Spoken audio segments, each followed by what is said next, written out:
Everyone, welcome back to our YouTube channel Priyanka's Mindsphere. तो आज के वीडियो में हम आपको बताएंगे लेसन प्लान बनाने का सही तरीका। तो ये देखिए, पाठ योजना, सबसे पहले अध्यापिका का नाम आएगा, ठीक है, विद्यालय का नाम, फिर कक्षा, विषय, उपविषय, प्रकरण, फिर इधर की साइड पे दिनांक, दिवस, कालखंड, समय, ठीक है।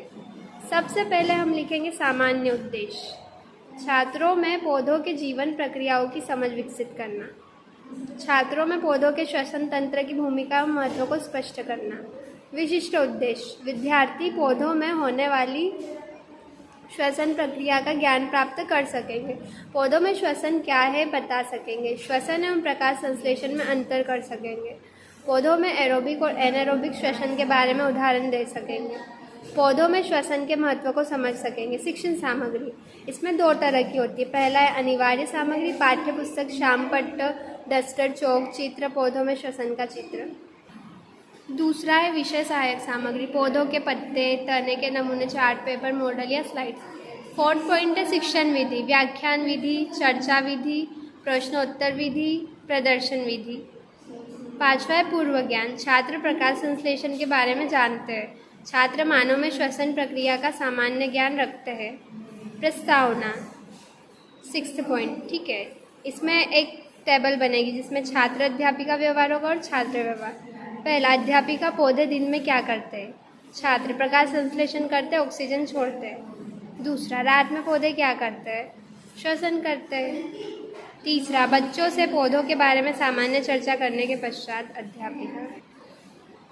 अध्यापिका बताएंगी कि आज हम पौधों में श्वसन के बारे में पढ़ने वाले हैं, छात्र ध्यान देंगे। चौथा, पौधों में श्वसन प्रक्रिया किस प्रकार होती है, समस्यात्मक। अब यहाँ से हम अपना टॉपिक स्टार्ट करेंगे। सेवन्थ पॉइंट है उद्देश्य कथन। बच्चों, आज हम कक्षा 9वीं के विषय जीव विज्ञान के प्रकरण पौधों में श्वसन की प्रक्रिया का अध्ययन करेंगे। 8वां पॉइंट है प्रस्तुतिकरण, इसमें टेबल बनेगी जिसमें शिक्षण 4 पॉइंट्स होंगे। पहला है शिक्षण बिंदु, दूसरा है छात्र अध्यापिका व्यवहार, तीसरा है छात्र व्यवहार, चौथा है श्यामपट्ट कार्य, ठीक है, यहाँ पर गलती से मैंने सारांश लिख दिया था। पहला है श्वसन की परिभाषा, श्वसन वह जैविक प्रक्रिया है जिसमें पौधे ऑक्सीजन लेकर भोजन को तोड़ते और ऊर्जा प्राप्त करते। उदाहरण, जैसे हम श्वास लेकर ऑक्सीजन लेते वैसे ही पौधे भी ऑक्सीजन लेते, लेकिन वे रंध्र और लेंटिसेल्स के माध्यम से लेते हैं। छात्र ध्यान से सुनेंगे और अपने शब्दों में दोहराने की कोशिश करेंगे। श्वसन की परिभाषा, श्यामपट्ट कार्य में हेडिंग लिखेंगे, ठीक है। फिर पौधे ऑक्सीजन लेकर भोजन से ऊर्जा प्राप्त करते हैं। फिर सेकंड है शिक्षण बिंदु, दूसरा है प्रकाश संश्लेषण और श्वसन में अंतर।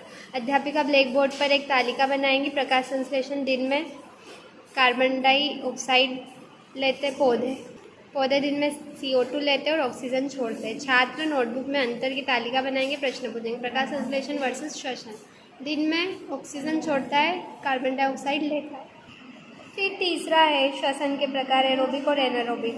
अध्यापिका चार्ट या चित्र दिखाकर समझाएगी। एरोबिक श्वसन ऑक्सीजन की उपस्थिति में होता है, ठीक है, ग्लूकोज का विखंडन। एनारोबिक श्वसन ऑक्सीजन के बिना होता है। जल भराव वाली मिट्टी में पौधे व छात्रों से पूछेगी तुम्हारे खेत में कभी जल भरा हुआ है। छात्र अपने अनुभव साझा करेंगे, उत्तर देंगे। श्वसन के प्रकार, एरोबिक, एनारोबिक। फिर चौथा है पौधे में श्वसन के भाग। अध्यापिका बताएगी कि पौधों में गैसों का आदान प्रदान कहाँ से होता है। पत्तियों में रंध्र, तनों में लेंटेसिल, जड़ों के रूट हेयर व एक पौधे का चित्र बनाकर इन भागों को दिखाएंगे। छात्र चित्र देखकर पौधे के भागों को नोटबुक में बनाएंगे। पौधों में श्वसन, पत्तियाँ, रंध्र, तना, लेंटेसिल, जड़, रूट हेयर।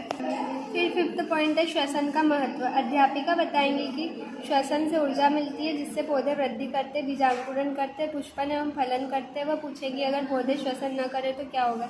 छात्र जवाब देंगे पौधे जीवित नहीं रहेंगे। महत्व, ऊर्जा, वृद्धि, पुष्पन। 9वां है समापन कथन। तो बच्चों, आज हमने कक्षा 9वीं के विषय जीव विज्ञान के प्रकरण पौधों में श्वसन की प्रक्रिया का अध्ययन किया, ठीक है।